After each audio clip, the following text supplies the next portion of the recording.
ഏറ്റെടുക്കുന്ന ദൗത്യത്തെക്കുറിച്ച് ഓർക്കുമ്പോൾ ഒത്തിരിയേറെ മനസ്സ് ഭാരപ്പെടുന്നുണ്ടെങ്കിലും നിങ്ങളെല്ലാവരെയും കാണുമ്പോൾ വലിയ സന്തോഷമാണ്. നിങ്ങളുടെ എല്ലാവരുടെയും സ്നേഹം കാണുമ്പോൾ ദൈവത്തിന് പ്രത്യേകമായിട്ട് നന്ദി പറയുകയാണ്.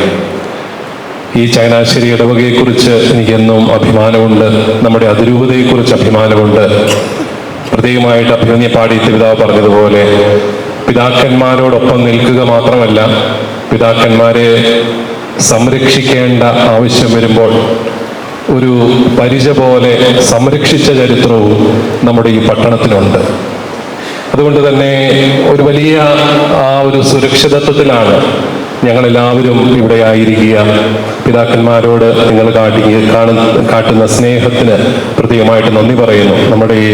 നമ്മുടെ സഭയിൽ അത് ഒരു വലിയ ശക്തി തന്നെയാണ്, ഒരുമിച്ച് നിൽക്കുന്ന ഒരു സഭാ സമൂഹം. ഞാൻ ഈ ശുശ്രൂഷയിലേക്ക് കടന്നു വരുമ്പോൾ ഞാനെപ്പോഴും മനസ്സിൽ ചോദിക്കുന്ന ഒരു ചോദ്യമാണ്, എന്തുകൊണ്ടാണ് ദൈവം ഓരോ വ്യക്തിയെയും തിരഞ്ഞെടുക്കുന്നത് എന്ന്. അതിനൊരു ഉത്തരം, ദൈവം നമ്മളെ കൂടുതൽ അങ്ങ് വിശ്വസിച്ച് ഓരോ കാര്യങ്ങൾ ഏൽപ്പിക്കുകയാണ്. തിമോഥെയോസിന് എഴുതിയ ലേഖനത്തിൽ ശ്ലീഹ പറയുന്നുണ്ടല്ലോ, നിന്നെ ഒരു ദൗത്യം ഏൽപ്പിച്ചുകൊണ്ട് ഞാൻ നിന്നെ വിശ്വസ്തനായിട്ട് കണക്കാക്കുകയാണ്. നീ വിശ്വസ്തനായി എന്നുള്ളതിൻ്റെ സർട്ടിഫിക്കറ്റ് ഒന്നുമല്ല, ഈ ദൗത്യം ഏൽപ്പിക്കുന്നത് കൊണ്ട് നിന്നെ അങ്ങ് വിശ്വസ്തനായി കണക്കാക്കുന്നു, അത്രയേ ഉള്ളൂ. വലിയ ഒരു ഔദാര്യം നമ്മളോട് കാട്ടുകയാണ്, നമ്മളെ ഓരോ ദൗത്യം ഏൽപ്പിച്ചുകൊണ്ട്. അതുകൊണ്ടാണ് ഓരോ ദൈവവിളിയും ദൈവം നമ്മളിൽ അർപ്പിക്കുന്ന വിശ്വാസത്തിൻ്റെ അടയാളമാണെന്ന് പറയുന്നത്. അതുകൊണ്ട് തന്നെ നമുക്ക് ഭയപ്പെടേണ്ട കാര്യമില്ല, കാരണം ഇത് ദൈവത്തിൻ്റെ സഭയാണ്. പരിശുദ്ധ ബെനഡിക്റ്റ് 16 പാപ്പ ഒരിക്കൽ പറയുകയുണ്ടായി, എനിക്ക് സഭയെക്കുറിച്ച് പ്രത്യേക പദ്ധതികളൊന്നുമില്ല, പദ്ധതി ദൈവത്തിൻ്റെതാണ്.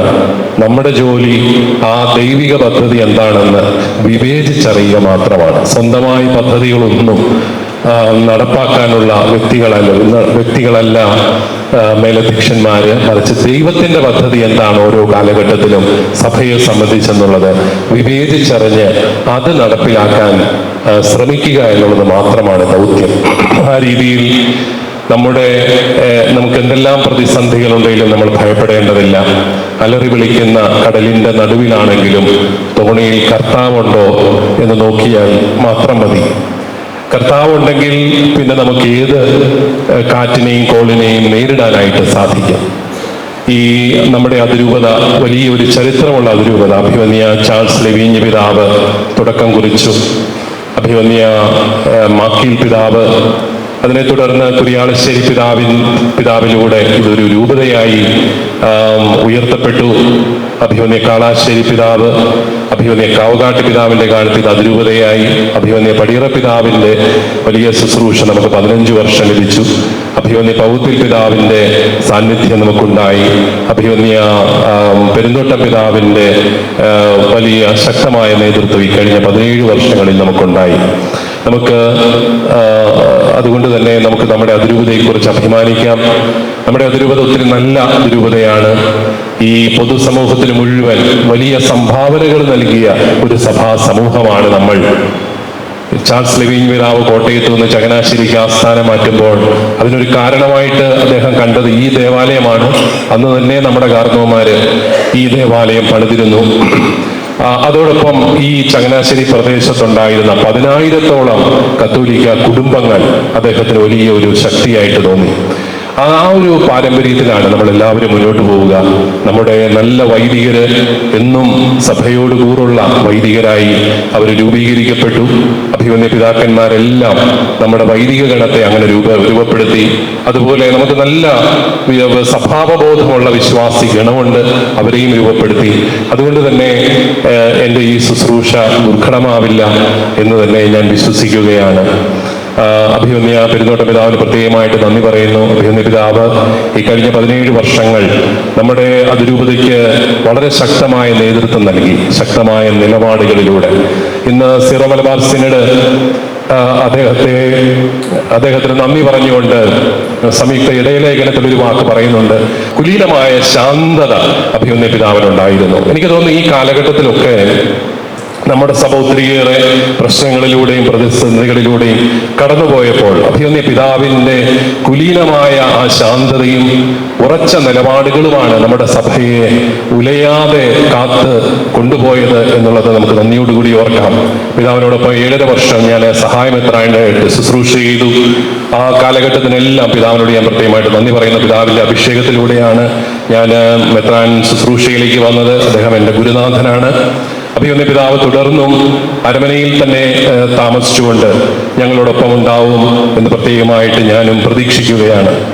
അതോടൊപ്പം അഭിമന്യ പൗത്യ പിതാവിനെ ഓർക്കുന്നു, പിതാവിൻ്റെ വലിയ വാത്സല്യവും സ്നേഹവും ഓർക്കുന്നു.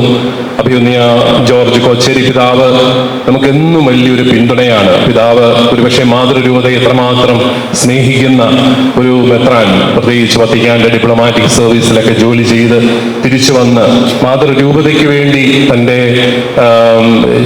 ജീവിതം ഒഴിഞ്ഞു വെക്കുകയാണ് അദ്ദേഹം. അദ്ദേഹത്തിന് പ്രത്യേകമായിട്ട് ഞാൻ സ്നേഹപൂർവ്വം നന്ദി പറയുന്നു.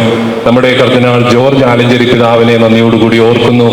അദ്ദേഹവും എന്നും ഒരു മാർഗദർശിയായിരുന്നു, വഴികാട്ടിയായിരുന്നു. അഭിമന്യ പാടിയത്ത് പിതാവ് ഒരു നല്ല സഹോദരനായിട്ട് തന്നെ ഈ ദിവസങ്ങളിലെല്ലാം എൻ്റെ കൂടെ ഉണ്ടായിരുന്നു.